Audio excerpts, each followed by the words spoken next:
Hello everyone, welcome back to our channel Maths Zone with PP. Today I want to discuss about the instant revision of past perfect tense and past perfect continuous tense. तो आज हम past perfect tense की और past perfect continuous tense की इन दोनों tense की instant revision करेंगे। पिछले वीडियोस में हमने पास्ट सिंपल पास्ट टेंस और पास्ट कंटिन्यूअस टेंस की रिवीजन किया था, जिसका कि मैं डिस्क्रिप्शन में आपको इसकी लिंक प्रोवाइड कर दूंगा। ठीक है, तो आइए स्टार्ट होते हैं अब।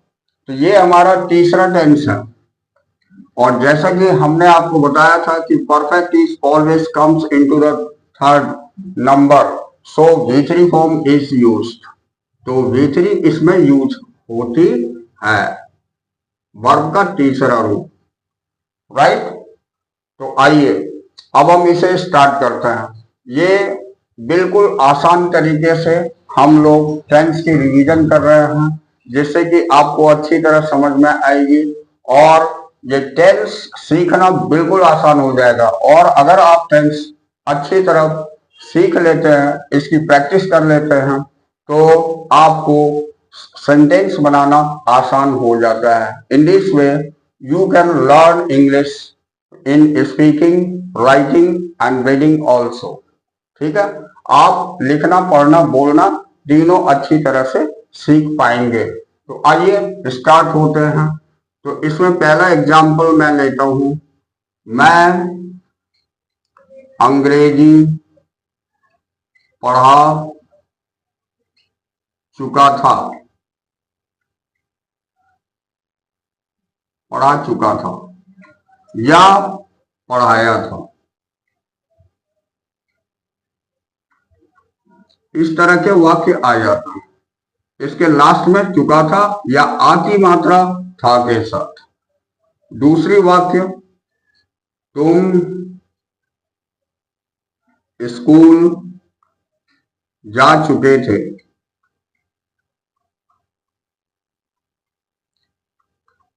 या गए थे।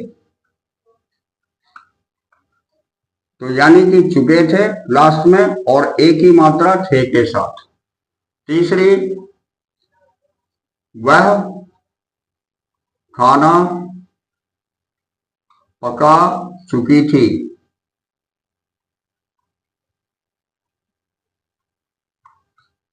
या पकाई थी। कहने का मतलब हुआ चुकी थी अंत में या ई की मात्रा थी के साथ। तो हमें ध्यान देना है, जिस वाक्य के अंत में चुका था, चुके थे, चुकी थी या आ ए ई की मात्रा था, थे, थी के साथ लगा रहे, यही इसकी पहचान हो जाती है। ठीक है, that means these are the identification of past perfect tense. ये पास्ट परफेक्ट टेंस की आइडेंटिफिकेशन कहलाती है। राइट, अब जब हम इसको आइडेंटिफाई कर लिए कि इस तरह के वाक्य हमारे पास्ट परफेक्ट टेंस में आती है, तो इसके साथ हेल्पिंग वर्ब और मेन वर्ब का हम लोग कौन सा रूप, कौन कौन सी हेल्पिंग वर्ब लगाते हैं और मेन वर्ब का कौन सा रूप लगाते हैं, यानी V1, V2, V3 में से कौन सा लगाते हैं, ये हम सीखते हैं टेबल पर। तो आइए यहां मैं टेबल बताता हूं। यहां लिखिए सिंगुलर और इस जगह प्लूरल। यहां first P for first person. यहां आई आ जाता है और यहां वी आ जाता है। सेकंड पर्सन में हमारा यू आता है, सिंगुलर में भी और प्लूरल में भी यू आता है। थर्ड पर्सन में ही, सी, इट एंड नेम आ जाता है और यहां दे आ जाता है प्लूरल में। तो इन दिस वे हमारी टेबल बनके तैयार हो जाती है। राइट, अब आप देखिए, मैं आपको यहां पर असर्टिव सेंटेंस की स्ट्रक्चर दिखाता हूं, असर्टिव सेंटेंसेस। तो जैसा कि मैंने आपको पहले भी बताया था, असर्टिव सेंटेंसेस ये सारे वाक्य होते हैं जिसमें नई शब्द का प्रयोग नहीं किया हुआ होता है। अब इसके स्ट्रक्चर के अंतर्गत मैं लिखूंगा एट फर्स्ट सब्जेक्ट, देन इसमें हेल्पिंग वर्ब हैड लगता है, HAD, ये हमारी हेल्पिंग वर्ब। इसके बाद इसमें V3 फॉर्म लगता है और लास्ट में ऑब्जेक्ट लगता है।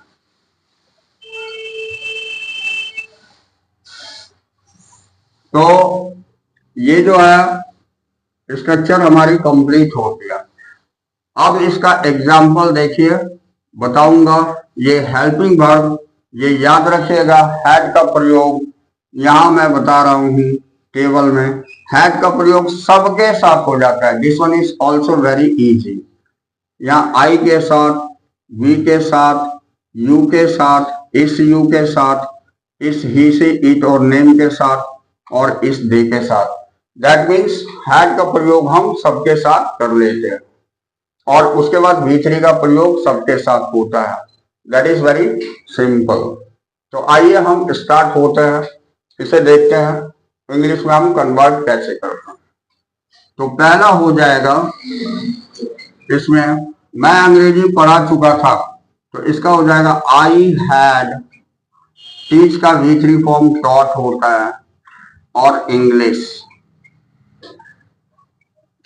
I had taught English, that means मैं अंग्रेजी पढ़ा चुका था। दूसरा हो जाता है तुम है, तुम स्कूल जा चुके थे तो you had gone to school, ये दूसरा हो गया। अब तीसरा वाक्य, वह खाना पका चुकी थी तो इसका हो जाएगा शी हैड कुक्ड फूड, यहां हो गया। तो यहां आप देखें कि हैड का प्रयोग और V3 का प्रयोग हम तीनों में किए हुए हैं।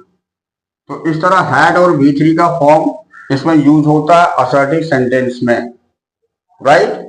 अब आप देखिए दूसरा मैं बताता हूं, नेगेटिव सेंटेंस, नेगेटिव सेंटेंसेस। तो नेगेटिव सेंटेंसेस की स्ट्रक्चर हो जाती है हमारी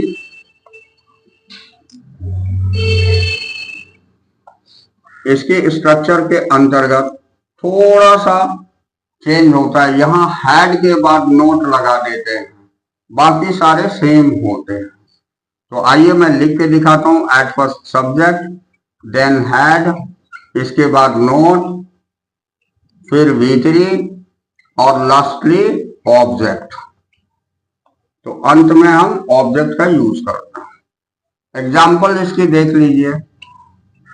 इसकी एग्जाम्पल हो जाती है, first, I had not taught English. इसका मीन्स हो गया मैं अंग्रेजी नहीं पढ़ा चुका था। दूसरा वाक्य हमारा होता है you had not gone to school. इसका मीन्स हो गया कि तुम स्कूल नहीं जा चुके थे। और तीसरा सेंटेंस हमारा हो जाता है she had not cooked food. इसका मतलब हो गया कि वह खाना नहीं पका चुकी थी या वह खाना नहीं पकाई थी। तो in this way negative sentence भी हमारी कंप्लीट होती है। ओके, अब आपको देखिए मैं इंट्रोगेटिव सेंटेंस यहां बताता हूं, राइट। इंट्रोगेटिव सेंटेंस,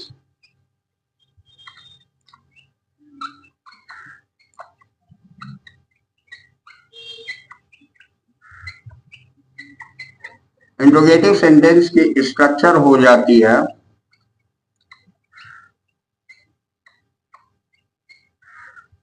इसमें ये जो हैड का प्रयोग किया हूं मैं सब्जेक्ट के बाद, ये सब्जेक्ट से पहले आ जाती है, उसके बाद subject, then V3 and then object. तो यही मैं लिखूंगा, हैड कैपिटल से लिखेंगे, जैसा कि हमने बताया भी था कि कोई भी सेंटेंस की स्टार्टिंग कैपिटल लेटर से होती है, इसलिए हैड कैपिटल से, then subject, then V3 form, then object and last में नोट ऑफ इंट्रोगेशन, ये होती है, यानी प्रश्नवाचक चिन्ह। तो ये इंट्रोगेटिव सेंटेंस की स्ट्रक्चर हो गई। अब मैं आपको तीनों सेंटेंस बना करके दिखाता हूं कि ये इंग्लिश में कन्वर्ट कैसे होगी। तो फर्स्ट में हो जाएगा हैड आई टॉट इंग्लिश।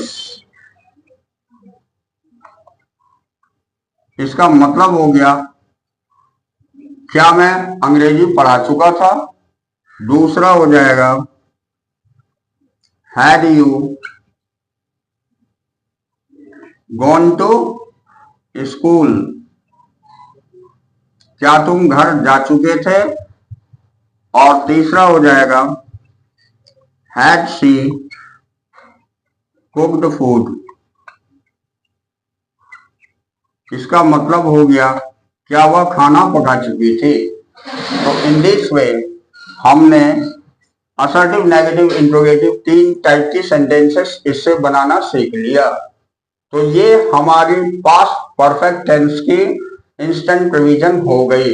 इसमें देखिए, मैं पहले भी बताया था और फिर दोबारा से ये रिपीट करता हूं, कोई भी टेंस है उसका सबसे पहले हमें इसकी आइडेंटिफिकेशन ध्यान में रखनी होती है कि पहचान क्या होती है, कैसे सेंटेंस हमारी इस टेंस के अंतर्गत आएगी।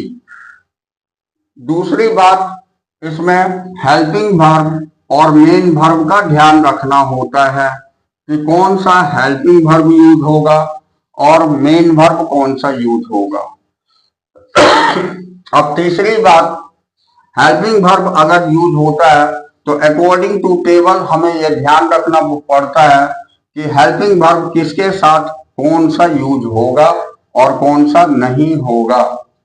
ये तीन बातें अगर आप ध्यान में रखेंगे, आपकी कोई भी टेंस आसान हो जाएगी।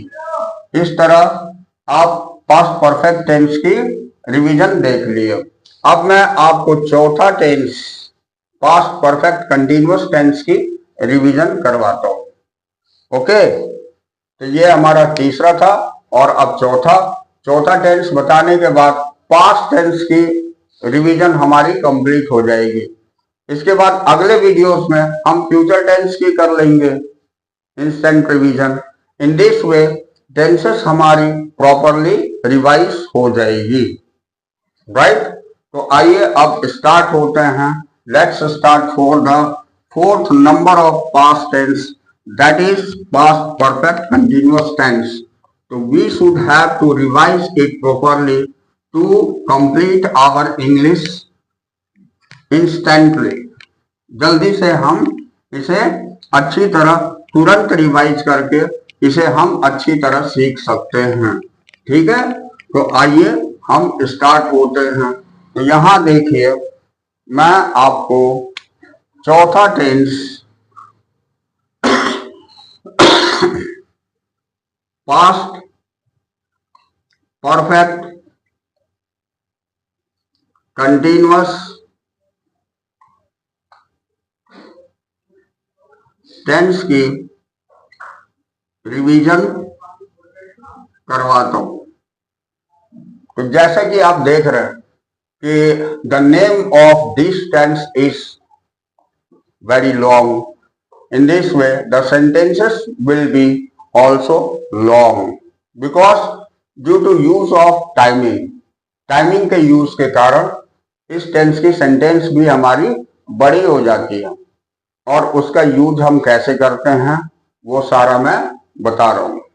ठीक है, तो इसके एग्जाम्पल सबसे पहले आप लिखिए। पहला, मैं दो घंटे से अंग्रेजी पढ़ा रहा था। तो यहां देखिए, ऐसे वाक्य हमारे पास्ट परफेक्ट कंटीन्यूअस टेंस में आ जाते हैं, जिसमें टाइमिंग दिए हुए रहते हैं, साथ में वाक्य के अंत में रहा था। राइट। दूसरा वाक्य हमारा, तुम 5 दिनों से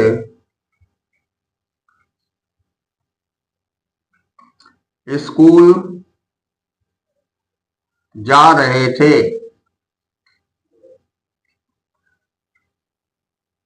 तो इसमें ये टाइमिंग 5 दिनों से दिया हुआ है और यहां रहे थे लिखा हुआ है लास्ट में। तीसरी वाक्य हमारी, वह 4 बजे से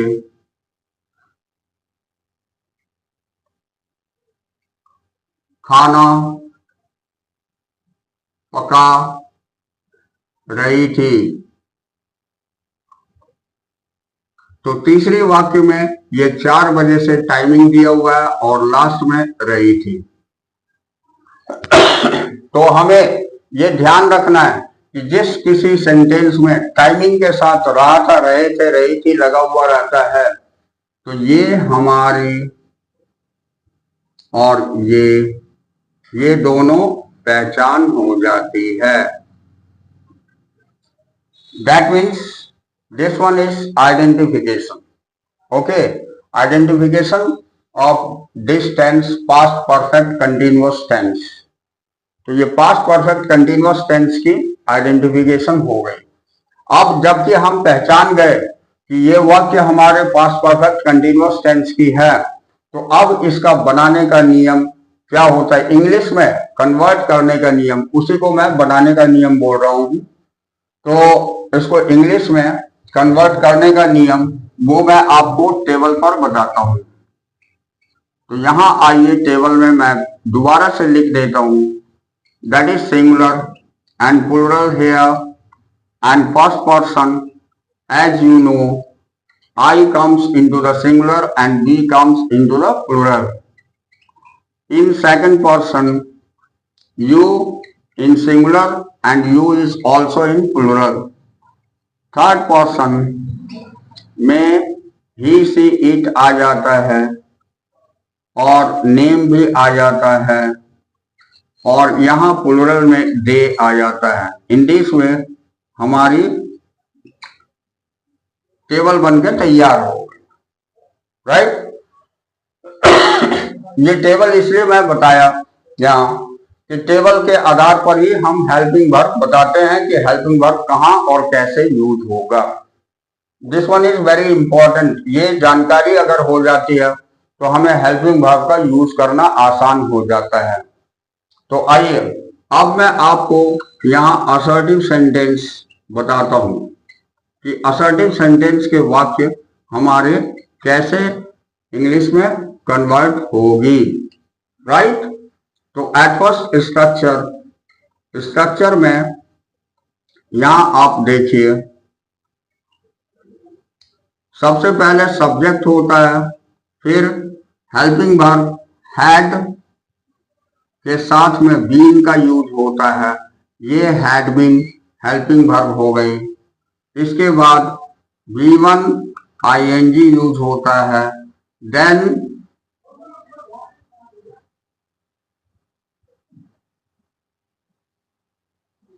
देन ऑब्जेक्ट और लास्ट में सिंस और यूज होता है और इसके बाद टाइमिंग। ठीक है। तो ये इतनी छोटी स्ट्रक्चर हो जाती है। छोटी कहता हूं मैं थोड़े प्यार से, ऐसे ये लंबी स्ट्रक्चर हो जाती है। ओके, तो बी केयरफुल। अब आप देखिए, यहां जो मैं हैड बीन का प्रयोग किया, ये हैड बीन का प्रयोग जितने भी हमारे इसमें सिंगुलर प्लूरल दिखाया था, ये सबके साथ हो जाते, no any problem.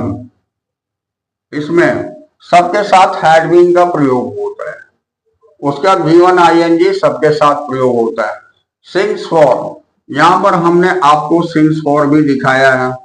Since for का प्रयोग हम आपको प्रेजेंट टेंस में, प्रेजेंट परफेक्ट कंटिन्यूअस टेंस जो बताए थे उसमें मैं बता चुका हूं, इसलिए एक बार फिर से थोड़ी सी जानकारी देता हूं।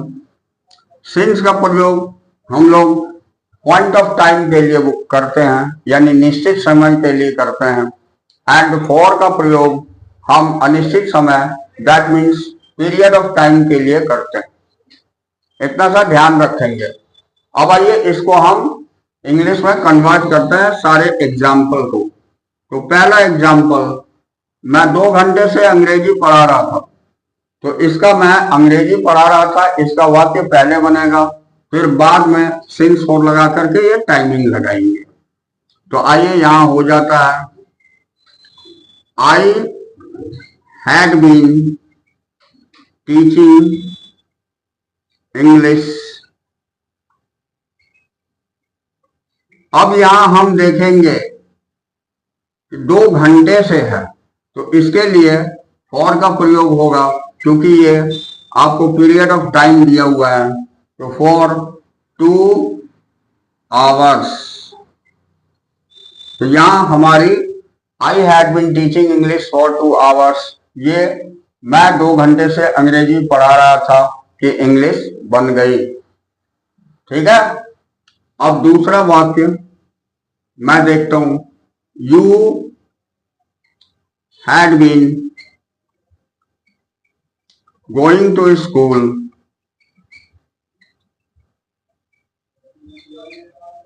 अब यहां भी 5 दिनों से दिया हुआ है, that means period of time दिया हुआ है, तो इसमें भी फॉर का प्रयोग होगा और 5 डेज लिखेंगे, 5 दिनों के लिए।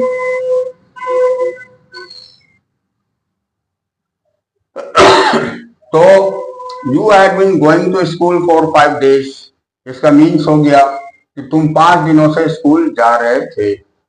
ओके। अब तीसरी वाक्य जो हमारी हो जाती है, she had been cooking food.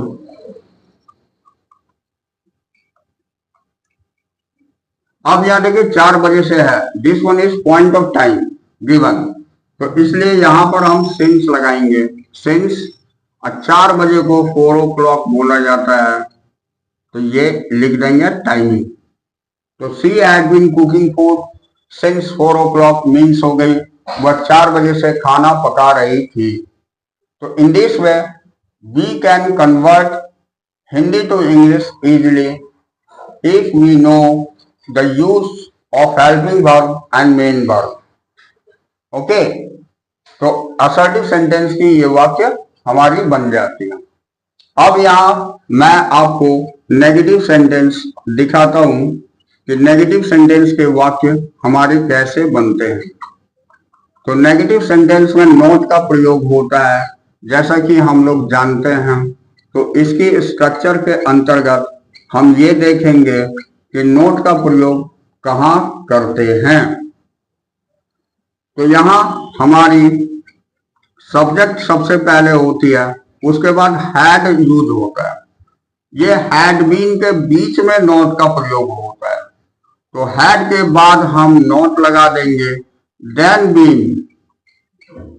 ठीक है। हैड नॉट बीन, उसके बाद V1 ING लगाएंगे, उसके बाद ऑब्जेक्ट, फिर सिंस फॉर और लास्ट में टाइमिंग। तो यहां आकर के हमारी स्ट्रक्चर कंप्लीट होती है। आइए अब इसके एग्जाम्पल दिखाता हूं। तो फर्स्ट एग्जाम्पल हमारी हो जाएगी, I had not been teaching English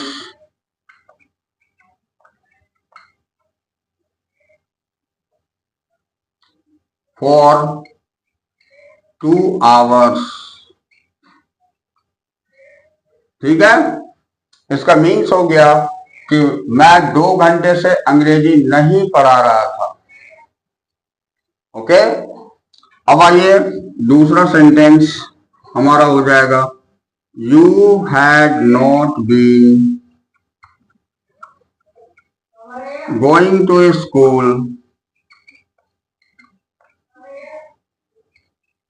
for 5 days। इसका मीन्स हो गया कि तुम 5 दिनों से स्कूल नहीं जा रहे थे। Right, okay. अब आइए तीसरा सेंटेंस मैं बताता हूं, ये हो जाएगा, she had not been cooking food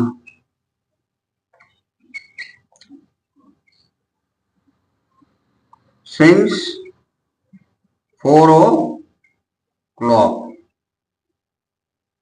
तो आप का ये she had not been cooking food since 4 o'clock, इसका मतलब हो गया वह 4 बजे से खाना नहीं पका रही थी।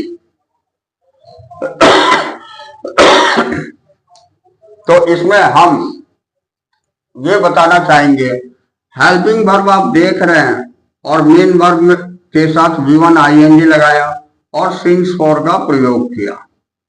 तो ये हमें थोड़ी सी ध्यान रखनी पड़ती है, जो मैं अंडरलाइन कर दिया, और लास्ट में टाइमिंग पुट करनी पड़ती है।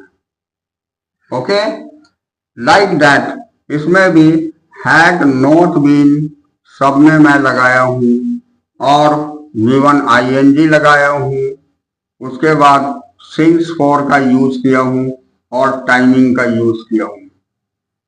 तो ये हमें ध्यान रखनी पड़ती है। आइए अब हम आपको इंट्रोगेटिव सेंटेंस की जानकारी देते हैं कि इस टेंस के इंट्रोगेटिव सेंटेंस हमारी कैसे बन जाती है। तो this one is interrogative sentences. Okay, अब इसकी स्ट्रक्चर में हम लिखेंगे, जैसा कि मैं बताया था कि इसमें हेल्पिंग वर्ब सब्जेक्ट से पहले हो जाता है। तो यहां पर हेल्पिंग वर्ब का हैड पहले यूज करेंगे, उसके बाद सब्जेक्ट यूज करेंगे, देन बीन यूज करेंगे, उसके बाद V1 ING, उसके बाद ऑब्जेक्ट, फिर सिंस एंड फॉर, उसके बाद टाइमिंग और लास्ट में क्वेश्चन मार्क। तो ये इसकी स्ट्रक्चर हो जाती है। राइट, अब देखिए इसके भी तीनों वाक्य को हम कन्वर्ट करके दिखाते हैं। इसका पहला वाक्य, ये एग्जाम्पल, ये हो जाएगा, ये हैड बिफोर कर देंगे। तो हैड आई, उसका बीन से पीछे वाली सारी सेम उतार देंगे। तो had I been teaching English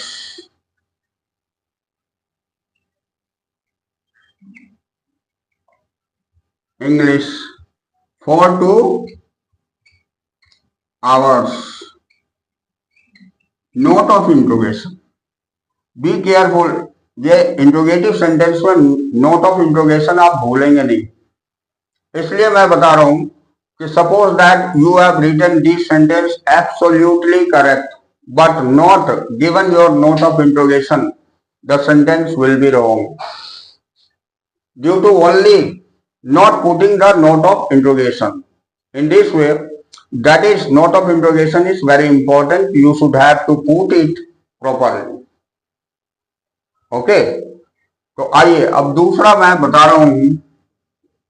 दूसरे में हो जाएगा, इसका हैड बिफोर आ जाएगा और हैड कैपिटल से आएगा क्योंकि सेंटेंस स्टार्ट हमारी कैपिटल लेटर से होती है। तो यहां हमारी हो जाएगी हैड यू, उसके बाद बाकी के सेंटेंस पूरी की पूरी same, been going to school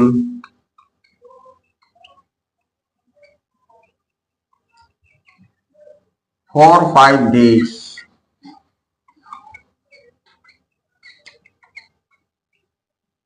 note of interrogation.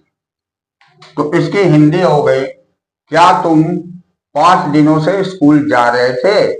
अब पहले सेंटेंस की हिंदी हो जाएगी, क्या मैं 2 घंटे से अंग्रेजी पढ़ा रहा था? That means that type of sentences which arises question comes into the interrogative sentences, right? अब तीसरा सेंटेंस हमारा हो जाएगा, वह 4 बजे से खाना पका रही थी। इसका इंट्रोगेटिव हैड, इसका भी हैड बिफोर कर देंगे, तो had she been cooking food